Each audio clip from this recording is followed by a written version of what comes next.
96. I need that in plain English. Help! Leo Laporte, a call for help. May I help you? Welcome, my friend. Welcome. It's so good to see you. It's time for Call for Help. Help, help. I'm Leo Laporte, and we're going to have a great show for you. The show where we help you understand technology, help demystify it, help you use it to make your life better. And today we're going to have fun with spyware and phishing and cryptography. Let's say hello to our call for helpers. Amber MacArthur. Hey, Leo. How are you doing? How are you? Great. Excellent. And Andy Walker.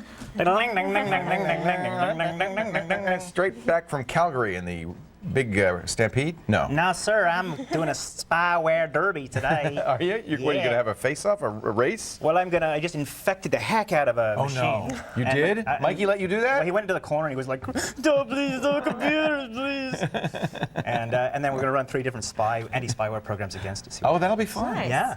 Oh, what are you doing? We're actually going to do a phishing IQ test, so I'm going to make you do the test. To see if you could detect those phony email Those phony scams? emails from banks and other institutions, so you can go through and see if they're legitimate or not. Mikey's about to attack Andy. I know. think we better get Andy to safety somewhere. Our great friend and security whiz, Steve Gibson, is here, the man who does Shields Up, SpinRite, the great software that helps you solve disk problems. And he's going to talk about how cryptography works. Cryptography is fundamental now to technology. It's, of course, initially how you would scramble a message so that only you and the recipient could read it. But now it's used for a lot more, including what they call digital rights management, protecting songs and movies from pirates. And so how safe is cryptography? How does it work? What exactly is it? We'll find out in a little bit with Steve Gibson. But let's get our first caller. All right. Our first caller is Jeff from Kitchener, Ontario. Hello, Jeff. Hi there, Leo. How are you doing? I'm very well. Say hello to my good buddy Basil. Over there How's it going? on camera one there. We couldn't do it without Basil on the camera there. He gets my profile. Yeah. How you doing, Jeff?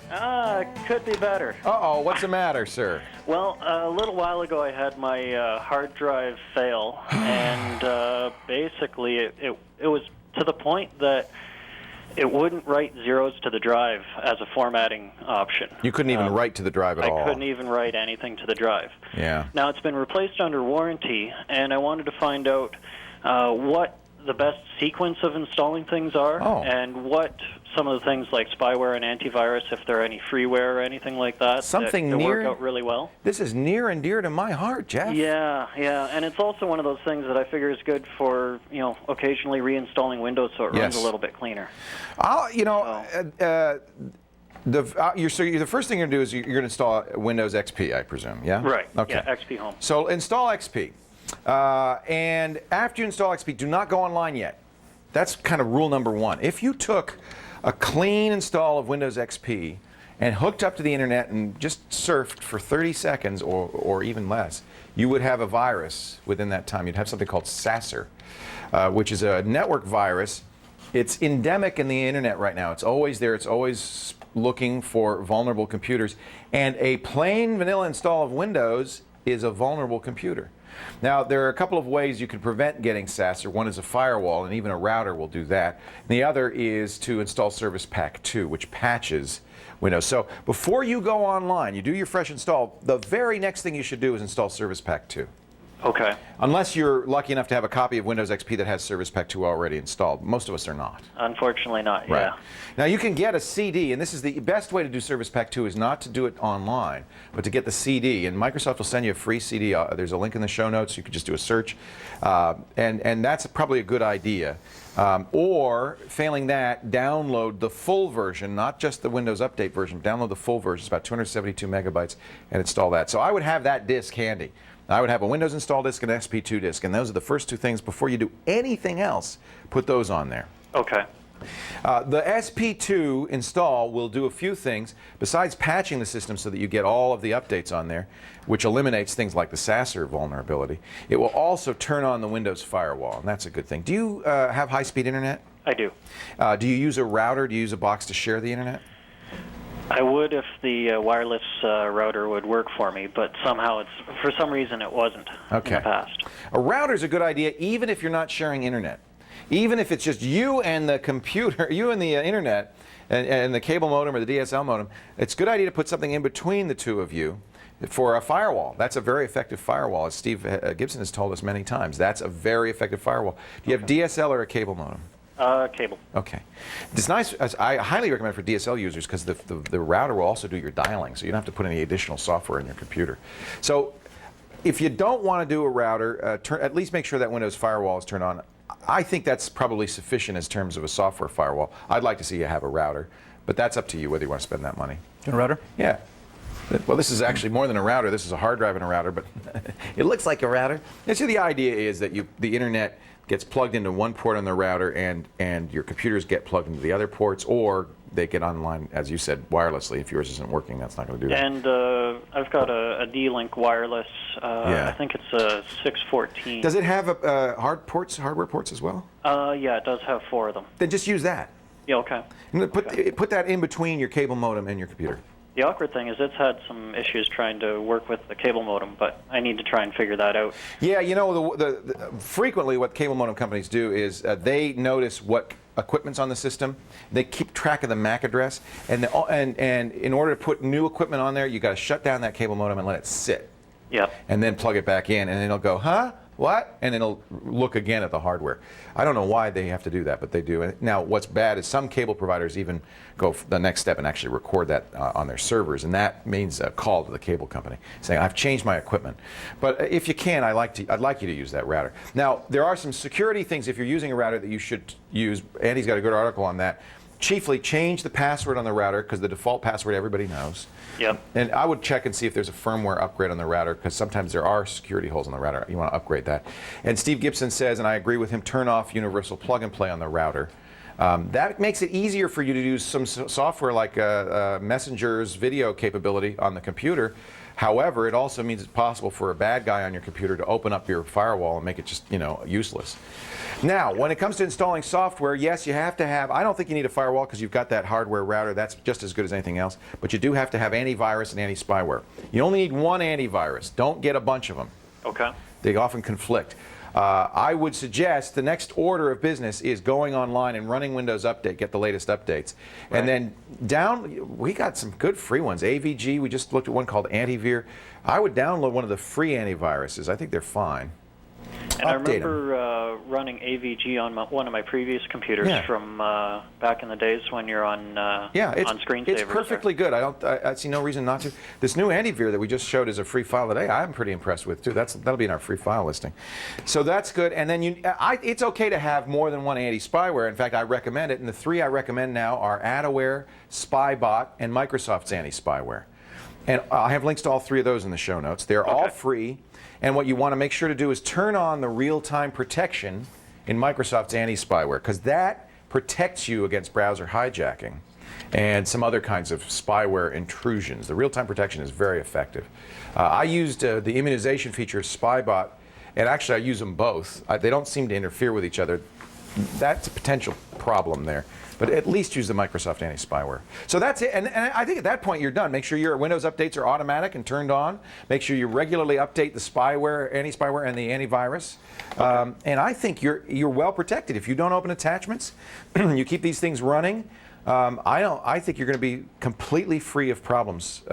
This is what I do. This is what Andy does. We don't have problems. Okay. But I think the key is Service Pack 2, regular updates, antivirus, anti-spyware. Oh, one more thing. Use Firefox, not Internet Explorer. Yeah, definitely have been for the last couple of years already. Yeah. And you can keep Internet Explorer for the times you need it, like Windows Update, but Firefox for general day-to-day browsing. That's it. Basically what I've been doing. Anything you could think of, Andy? Does that seem to cover Pretty much covers it all. I mean, we could recommend the Alpha Shield in this particular case because it's an easy install. Yeah, just double the true. price of a router. I'll get it's just so expensive, and he already has a router. If you can get that router to work, that's what I would do. But this is a firewall only, and so it's for people who don't have multiple computers. They don't need to share computers. It just is, but all it is really is a router without the routing. Okay. So it's not any better than a router. Let's put it that way. All right. And was there anything to see the hard drive starting to go to be able to analyze that to see warning signs? Hard drives now, they have these smart hard drives that are supposed to warn you. They never do. And Steve is a really good guy to ask about this. We had him on. If you want to spend $70, SpinRite will tell you. It actually does more to understand the smart stuff, and will tell you a lot about when your hard drive's about to fail, right, Steve? Because one of the things you do is Steve's monitoring. This was the thing that blew my mind. When you watch SpinRite work, there are errors all the time, many errors per second on your hard drive, all the time. It's constantly correcting for errors. So that's normal. What happens, though, if you see a sudden increase in the number of errors, you can say, oh, I'm having some problems. So you may get, what is it, thousands a day? How many would Oh yeah, you can get thousands per minute actually, because drives now depend on the error correction. Right. So it's a very sensitive early warning indication that Right. something has changed in the drive, and change is never good in a hard drive. Much better than Smart. Smart doesn't seem to do anything, really. No, it really doesn't. It's usually It'll be like your drive died. Well, thanks. Thanks. It's a little late now. So that if you're really, I mean, and I understand why you'd be paranoid, back up, Jeff. Please make backups. I think you know that now. Yeah. But if you really want to be paranoid, I think SpinRite's a great product, and it will, you can run it every few days or every few weeks, keep track of how many errors you're getting, and if there's a sudden jump, that's a real serious, valuable, useful indicator that you got a problem. Yeah, because about the only indication before my hard drive died was the previous day I had one blue screen. Yeah. And that was it. Otherwise, it was operating normal, and then all of a sudden, boom, it wouldn't even boot up Windows at all. That's how they fail. Yeah. They tend. I mean, actually, if you could know what was going on, you might have seen an indicator. But for us end users, that's usually it. Hey, thank you so much. I wish you the best. Hope you don't have another failure. But it is something to be aware of. And that's why we back up. Every drive will fail eventually. The question is when. Right on. Thanks, Jeff. Thank Take you. care. If you're looking to understand cryptography, the science of scrambling messages in just 7 minutes, perfect. The Gibson treatment on that subject. When Call for Help continues, stay right here.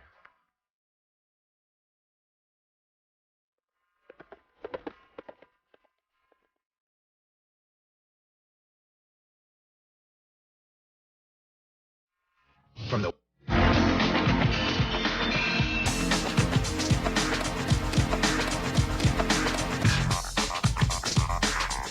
Welcome back to Call for Help in today's information age. Cryptography, the study of hiding messages, crypto, through scrambling has become an essential tool for privacy, for e-commerce. If you buy something from your bank, you're using, or from a store, Amazon, you're using cryptography. It's important for security. It's important for digital rights management. It's just everywhere.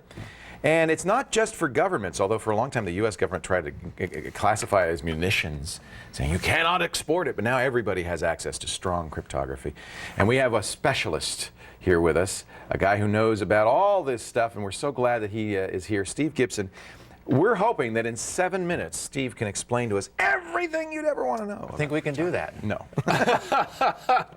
No. But now, cryptography really took a great leap forward with new modern techniques, didn't it? Well, we have everyone's got computers now, and there's a tremendous need. You want to have your personal information kept safe on your computer. Mm-hmm. You want to be able to transact personal information, like during e-commerce. When you put your credit card information into your computer, you want to know that it can get to the other receiving site, and that if someone were sniffing or listening or snooping in the middle, they're not going to be able to see it go by. You're using a computer in an internet cafe, for example, or in an airport with Wi-Fi. You want to know that channel is, your information is not open in the middle. How does it work? Well, the fundamental idea is you sort of have a chain. You've got the unencrypted data is by agreement called plain text. Plain text. Now, it may not be text. It might be a binary file, a program, or something. But it's just sort of called plain text. It can be read, plain text. Exactly.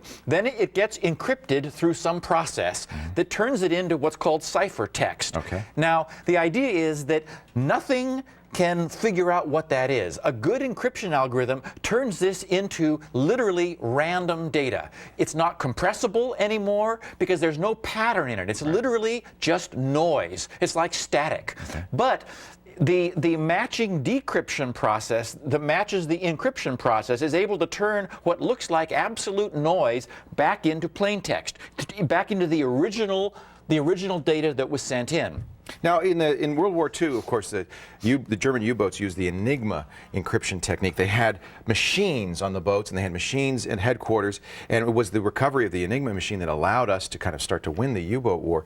That was a very simple one-way encryption technology. They ran it through the machine, it came out, they ran it back through the machine, it came out. We don't use anything like that anymore. Well, no, we've gone way advanced now because of advances in the early 70s in cryptography. There are two sort of general approaches to encryption. One is called symmetric key, and the other is called asymmetric So the key. Enigma was symmetric because if you had an Enigma, you could decode it. Right. And therein lied the problem. Once we captured an Enigma, the code was broken. Exactly. It's also known as private key and public key. The idea is, say that Alice and Bob want to share some data.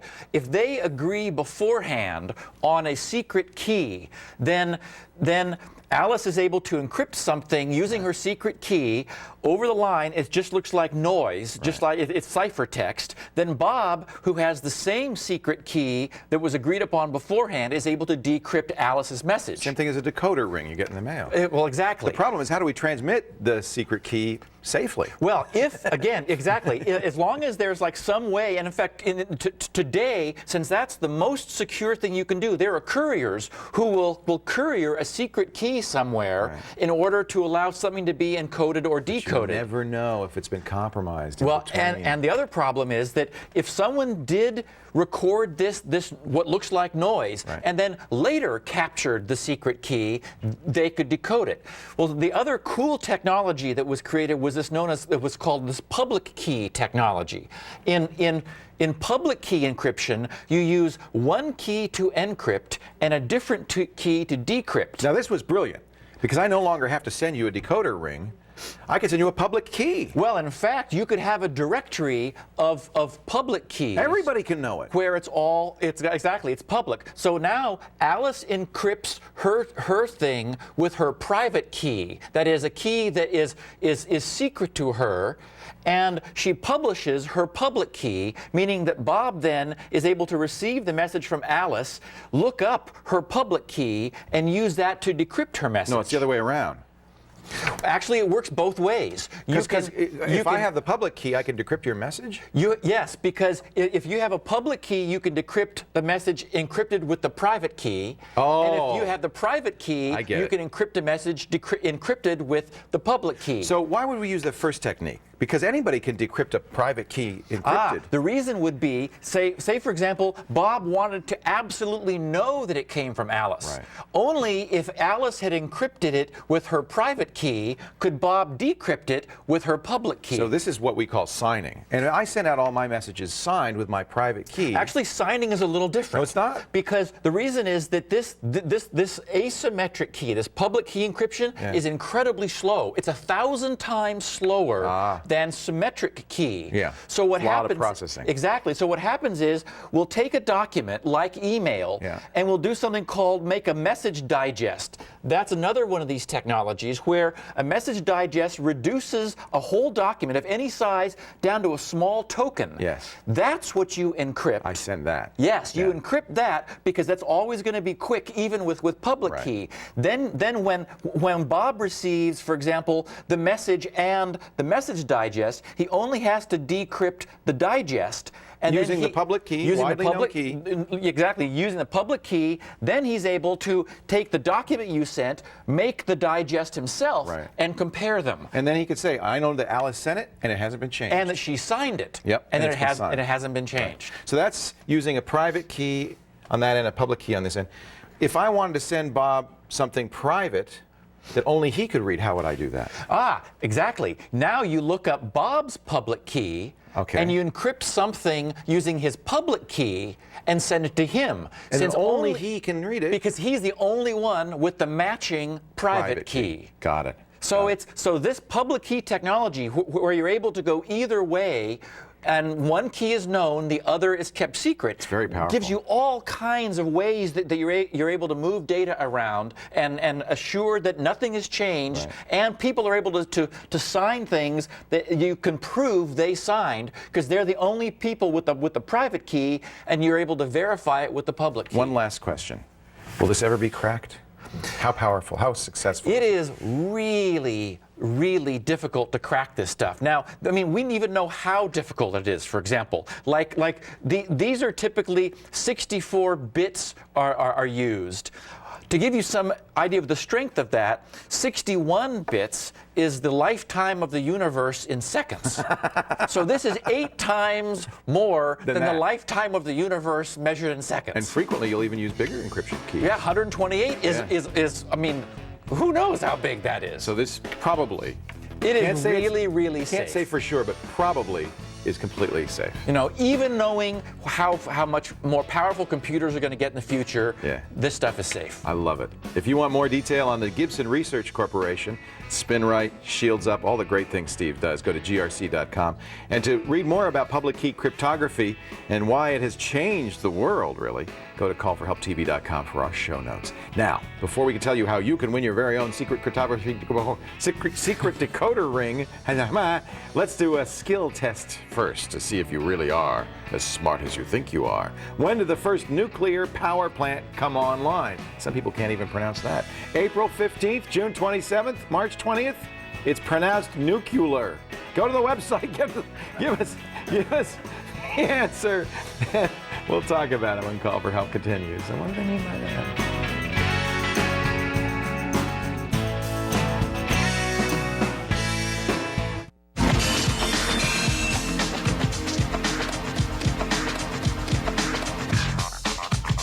Welcome back to Call for Help. Time for a quick tip of the day. Here's how you use your thesaurus in Microsoft Word.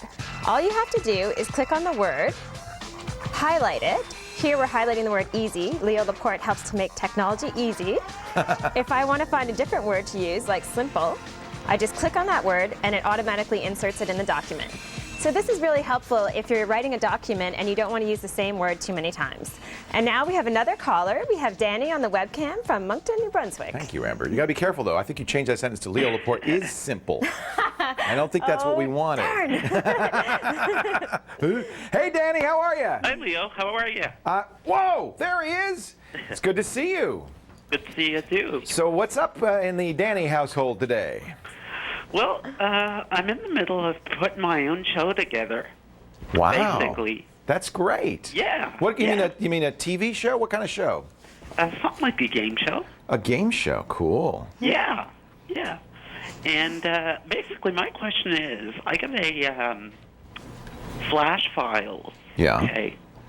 Now, you got to slow down with me here. I'm having a really hard time. I know I talk way too fast, so I will do it nice and slow for you. Thank you. So what do you want to do? Okay, what I want to do, is put the flash audio file Okay. into a MP3. Okay. But I've looked everywhere on the internet. I've called everyone possible. They said they don't know how. Oh, well, you should have And called me in you're the first only place. guy I know that knows how. If Ac- you do know how. Actually, I didn't know initially. When I read your email, I thought my first reaction was, Danny, you can't do that because flash files are normally kind of protected. The whole idea of a flash file is the person who makes it kind of doesn't want you to borrow pieces of it. But as it turns out, it's totally doable. In fact, there are companies that sell flash SWF, which is the flash file format you get on the web. Right. SWF decompilers that actually break the whole thing down into every component. So you can really see how they did it. And frankly, I think that's fine. I mean, I don't see anything wrong with that. I think that's how we learn. Right. If you want the music out of a flash, and of course, you don't want to violate copyright or whatever, but you want the music of the flash only. Here's a little utility. It is not free, but you can try it for 10 days for free.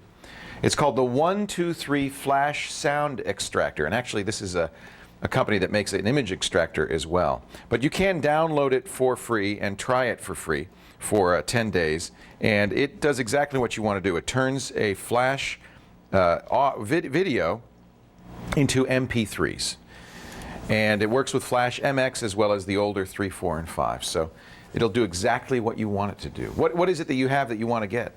Well, they're like files and games or something like that. I see, yeah. Yeah, and I want to place a full extent of the file. Yeah. But I tried one, but the program, what it did, it kind of like cut off the whole.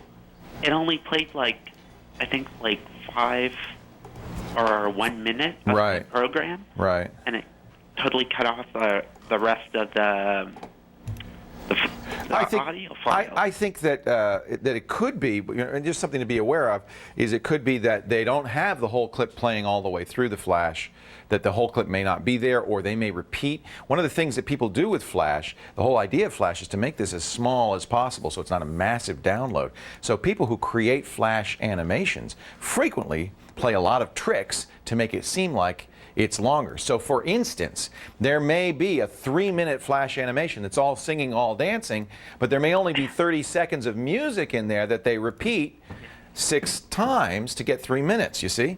So you may not get, you may not get what you think, but this program will get whatever is in there, let's put it that way. And you can try it free, and it does get the whole thing out. So give that a try. It's called the 1, 2, 3 Flash Sound Extractor. It's the numbers 1, 2, and 3, and a Google search will show that up, but we'll also put it in the show notes. All Okay? right. Hey, thanks, Danny.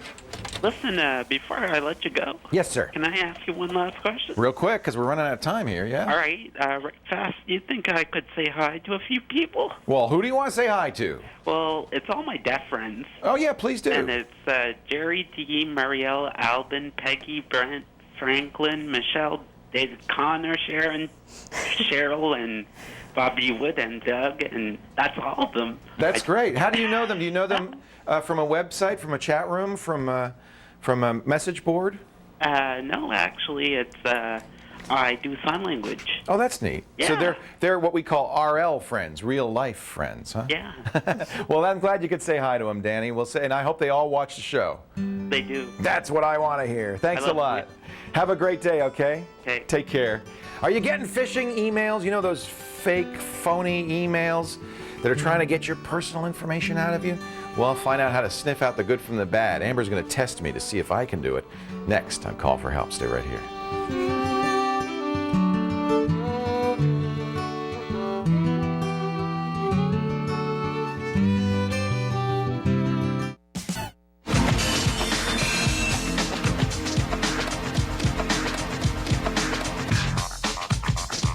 Welcome back to Call for Help. It's taken so many years for many of us to get a grip on hoaxes and spam and viruses.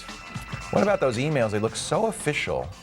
They come from your bank, PayPal, eBay, legitimate source you trust.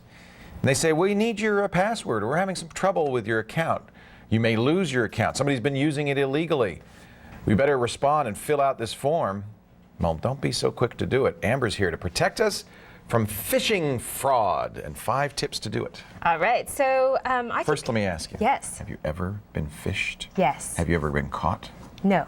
Yes. I like hearing Yeah, that. no, I haven't. Usually, I've actually learned a lot more about phishing in the past few months because it started to happen to me. Oh, you're all getting them now. Exactly, and I was just talking to Steve before the break and just saying that, people believe that, oh, I don't need to worry about that because it won't happen to me, but eventually it's going to happen to everybody, that someone's going to try to send you an email that basically asks you to confirm your personal or financial information, and you're going to have to decide what to do with that email. It's very credible. It's very credible. And I've almost bit myself. I And I know better. Yeah. And I have friends who do know better who have been bit. And boy, when you give them that information, you got to go out and check everything. You got to change all your account numbers. It's really a problem. Exactly. And I'm just going to show one sample of an email that I keep getting from Huntington Bank, or Equal Housing Lender. Now, is this your bank? No, I don't even know who these See, if people this are. were your bank, though, you might believe it. Exactly, I might believe it for sure. And I had no idea who these people were. And what I did is I actually went through and I was reading the email, and it says, Dear Huntington Client, and it has all this information. It wants you to verify your information.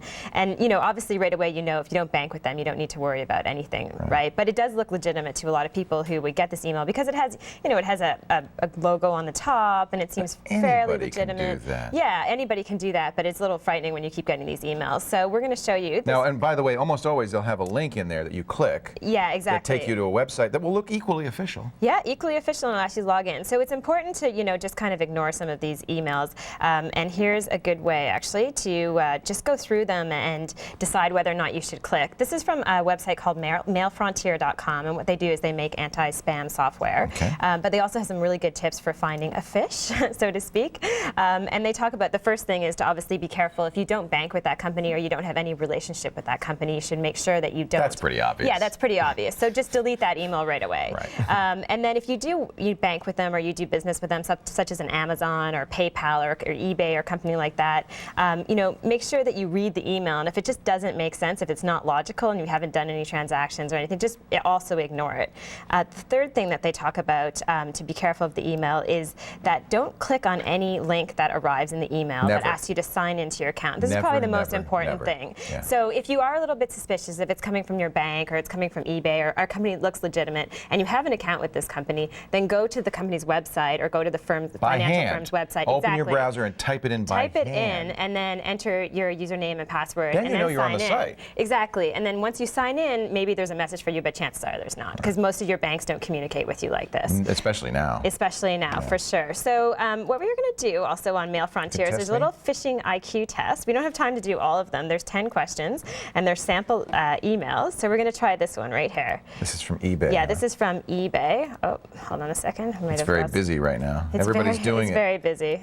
Let's see here. What they'll do often, these links will take you to, usually an Eastern European or Russian host. Yep. And they can, on some browsers that have bugs, spoof the URL that's in the message, so it'll look like it really is Citibank or AOL. Yeah. You can't just look at the URL. Sometimes you can. Sometimes it'll say paypal.phonyrussiansite.com. But often it'll just say paypal.com. Yeah, exactly. It looks like my connection's just down right now for a minute, so maybe we'll try it at the end of the show. But no, let's do this at the end. Yeah, we'll do it at the end. I want Andy to be in on this. Yeah, we can take the quiz. I shouldn't be the only See how you guys victim. do. But anyway, so there's lots of information you can get from mailfrontier.com that can give you some insight into whether you should click on these emails. But for the most part, I'd say just delete them. There's another great site run by the anti-phishing working group called antifishing.org that I recommend people visit. They have a lot of real. People will submit phishing samples, and they have a lot of messages. And they were, sometimes there's weird grammar, but sometimes not. Sometimes not. They're really legitimate. They look really good. Yeah, they're really good. For more information on how to analyze your emails, callforhelptv.com is the place to go. And right now, while you're there, one chance more to take our tech quiz. When did the first nuclear power plant come online? Was it 1957, 1954, 1961, or it's pronounced nuclear? Get to the website and give us the answer. We'll talk about it when Call for Help continues.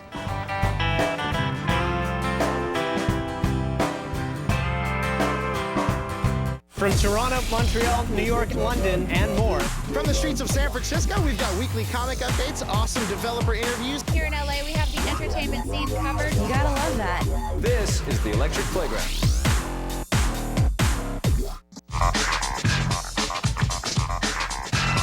We're back to Call for Help. Before the break, we asked you when the first nuclear power plant came online.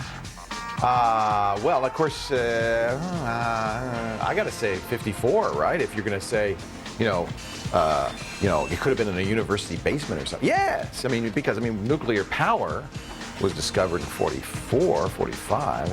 It seems like the earlier the better, right? And by the way, it is pronounced nuclear. Nuclear, not nuclear. Nuclear. Hey, let me just show you this anti-phishing working group, because I want to show you, just because this stuff can be so deceptive, how good these look. This is the anti-phishing working group at antifishing.org that I mentioned, and they have this great archive of actual phishing scams that people have received. Let me just show you this AOL scam, because it's just so realistic that, so this is the email that you'll get. Dear AOL member, and there'll be a link that you can click. And they even say things like to unsubscribe, and AOL strongly recommends, et cetera, et cetera. So it really looks like they're looking out for you. Now, if you click the link, this is the page you're going to get. Now, look how realistic this looks. Welcome to AOL customer support. And it looks just like it. Enter your billing information. Look, they even show you how to do the authentication number. Could that look more realistic? Don't feel bad if you're fooled by this. It even has an AOL copyright at the bottom. People are fooled by these all the time. We just want to warn you, this stuff's going to look very realistic. It's very effective. Do not fall for it. Here's the giveaway right here. Does it go to AOL.com? No, it goes to some other site right here. Now, you can't always trust that. Really, the best thing to do is to go to AOL.com, customer support directly, and do it directly. Don't go to these phony sites. Don't be fooled. All right. Now, a wise man once said, a television may insult your intelligence, but nothing really rubs it in like a computer. Don't feel bad. If your tech has got you down, we could fix it. Let's reach out and help someone now. Amber MacArthur, do you have somebody for me, laddie? We do. We have Jeff from Ottawa, Ontario on the line. Hello, Jeff. How are you? Not too bad, you? She's a lassie, isn't she? Yeah. Yes, I'm doing very well. What can I do for you? I just had a question regarding reinstalling an update of Windows XP. You have the update edition. I got a computer probably in 2001, which came pre-installed with Windows ME. And when Windows XP came out, I got the upgrade. Yes. And I got a new computer, and now I want to go back and, with the old computer, reformat and reinstall Windows XP. Okay. Now, what I want to know is, do I have to reinstall Windows ME and then... No. No? Do you if you have the ME disk, you have the ME disk? Yeah, the reinstall which came with the bundle. That's fine. So what will happen is, as you run the XP installer, you can do it on a blank drive. Okay. As you run it, it will say, it'll say, I don't see ME on this drive. Please insert your ME install disk. Okay. You can swap the disks. It'll check it and say, oh yeah, he's legit, and then it'll finish the install. If you didn't have an ME disk, it'd be a little more tricky. You'd have to place a call to Microsoft and in some way prove to them that you were an owner. Right. But the XP update is a full install of XP. So you don't need anything from that ME install. You can install it on a blank disk. It's everything. The only difference between XP full and XP upgrade installs is the upgrade install checks for a previous version of Windows. It's the only difference. Oh, okay. Once you install, you get the full Windows. So, like, the price difference between full version and update version is, what's the reason for that? Because they realize they can't charge people who've been buying Windows every single time the full $299 for Windows. People would be storming the castle at Redmond going, bring out the monster. Yeah. They can't do that. So they realize, hey, you bought ME, you bought 95, you bought 98. Maybe we should give you a little break on the upgrade. Oh, I see. Yeah, okay. That's all.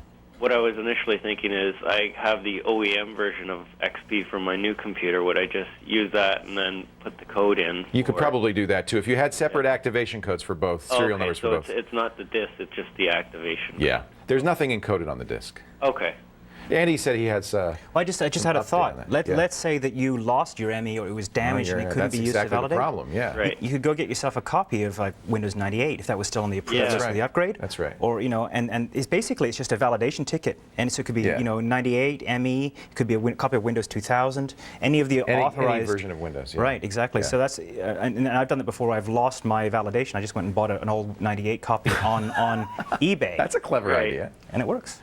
Oh, that's good. All right, Jeff. All right. Nothing to fear but fear itself. Right. Thanks for calling. Okay, I'll go try that out. All right, take care. Thanks very much. Bye-bye. Bye.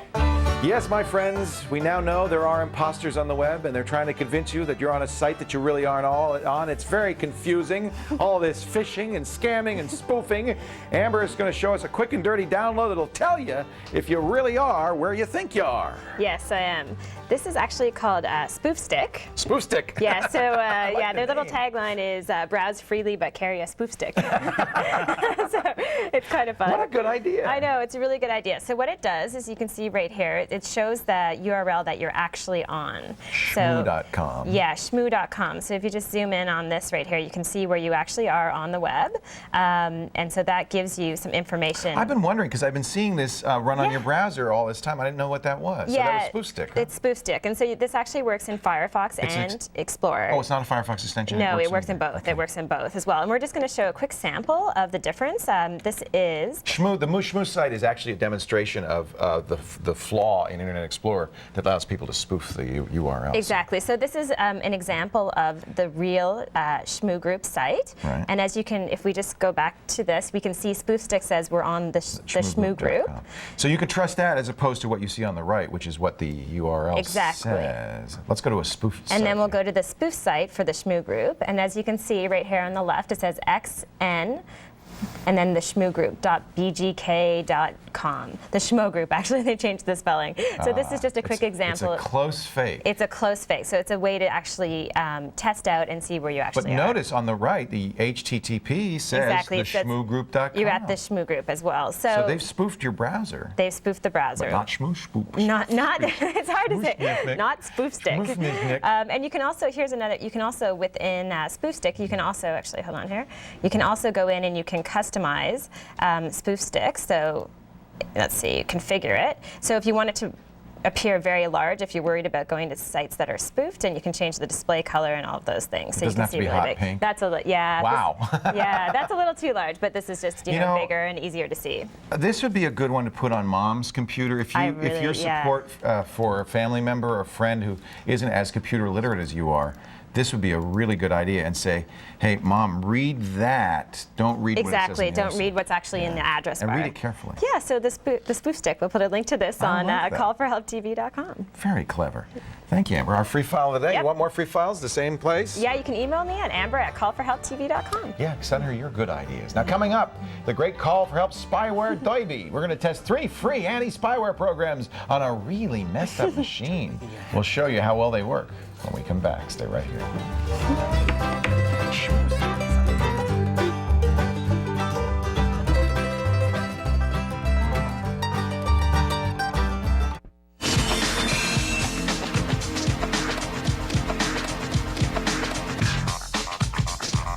Yeehaw! When we talk about spyware on this show, we recommend 3 of the most popular free anti-spyware programs, and I still recommend them: Spybot, Adaware, and the new Microsoft anti-spyware. Which one works best? Haas here decided to put them to the test. What'd you find out, Haas? I don't know. I found out some interesting things. Oh, man. Does that hat fit you? Yeah, it's pretty good, huh? Because that's mine. You must have a massive head. I do. I have, yeah, I do. I think I have swine. the same head genetics that you do. I think so. We're the big head. Do you have a big head too, Amber? No, I think my head's quite small. That's right. With the big head clan. Mustn't be one of us. So let's see, because I'm actually dying to know how well these things work. Well, so I had a great time doing this segment because I frightened the hell out of our lovely technical assistant, Mikey, here. I said, Mikey, I need a computer, so I'm going to infect the heck out of it with spyware. And he's, please don't. Please don't. So, yeah. He went, idiot. Did not like me. But I achieved it, actually, in a morning. In fact, in less than 15 minutes, I managed to infect this machine so beyond. And so it's not hard. Spyware is the biggest plague. So, just out of curiosity, how'd you do that? Did you go to sites? Or? I went to Kazaa. I downloaded Kazaa Lite. Yeah. And I started downloading everything I could get my hands on. And that was it? That was all it took? Yeah, and then I executed all the programs. And next thing I knew, I had 14, 15 pieces of spyware. And about 1,000 units. And you weren't saying download spyware, you were downloading songs? I was downloading, songs and programs and all kinds of stuff. Well, this is no surprise, as Steve will attest, because anybody who's had to fix a computer, the first thing you say is, well, do they have Kazaa? And when you say, or actually the first thing I say is, do you have teenagers? And then I say, do they download music? And I said, you're in deep trouble if they say yes to those questions. Yeah, so this is spyware infected. Yeah, so this is. Look at all these search bars and This is a Kazaa here. So if you have that on your machine, it's not connected right now because we disconnected it from the network. We didn't want to share our spyware with the entire corporation. But if you see this program on your machine, your family machine, make sure you get rid of it. You got trouble. Okay. So so after I got done with that, all these things, your free casino chips, Look at all this stuff that shows up. There's the adult links daily. Oh dear. Nasty.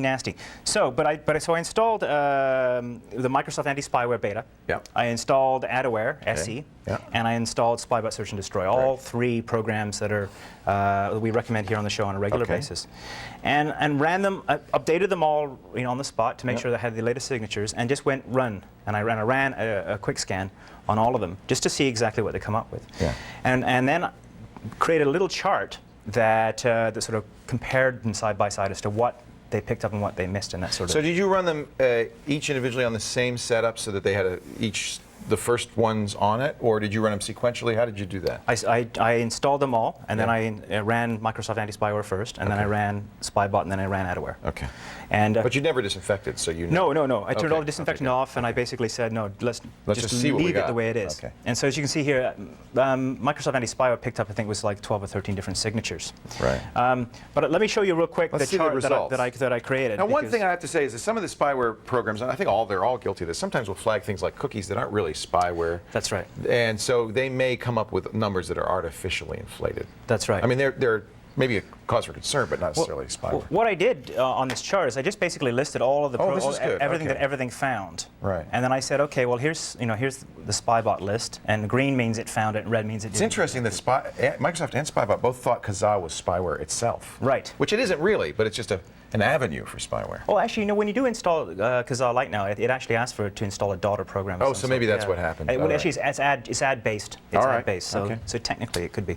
But as you can see, like MS Anti-Spyware did kind of the best job, which I was kind of surprised. But not perfect. Nobody was perfect. Nobody was perfect at all. And if you go down here, if you look at the spyware cookies row, Microsoft didn't bother with cookies, and neither did Spybot. Right. But AdAware did, of course. It did. Right. So it's kind of a cheat. But it just goes to show you that, okay, don't just run one, and don't just, you could run one and one of the others. I would say Microsoft Anti-Spyware first, and then install Spybot or AdAware. Although I have to say, if you had all three, you would have detected 100% of the infections. That's right. But no one by itself did. No. I said, if you had AdAware and Microsoft, that would have done 100%. That's right. However, Microsoft and Spybot would have missed a good number. So there you go. There you go. Yeah, exactly. So, and of course, if they all three missed all the spyware on this machine, then we don't know that, right? Because there may be stuff we don't see. We don't see exactly. Yeah, yeah. So that's good. That's good. Just proof positive that no one application does a good job. There's no clear winner. There's no solid green on any of them. No, exactly. And it's interesting that Microsoft did miss some serious problems. That's right. When I had thought Microsoft was the best. Wow, that's great. Very interesting.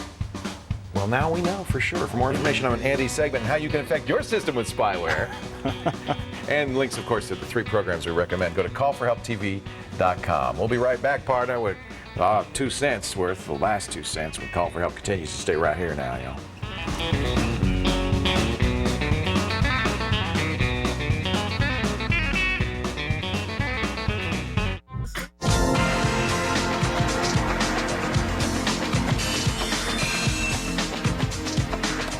If you're interested in knowing more about the things we talked about, of course, and to get a regular email in your mailbox that says what's coming up on Call for Help, you can go to our website and sign up for the newsletter. It's free. No salesman will call. Callforhelptv.com. While you're there, click that link that says Ask a Question so we can get you on the show. Steve Gibson mentioned a fellow named Eric Howe at SpywareWarrior.com who also is doing testing and regular testing. Every week he tests more so that you can see how well spyware and anti-spyware programs are handling spyware, and so that's good. So let's do a little test here. Yeah. All right. These are some phishing. Quick test. Okay. This is from Bank of America. Oh, that looks real. What do they want? Supposedly, they're informing us about the privacy policy. That's real. And then to update our preferences, and that we can unsubscribe at any time, as well as information security. I'd say that's okay. Andy? Yeah, absolutely. You guys passed. Good job. Thanks for joining us on Call for Help. I'll help. You'll come back tomorrow and every single day. Remember, if you've got a problem with your personal confuser, don't whine. Don't moan. Don't yelp. Just call for help. We'll see you next time. Bye-bye.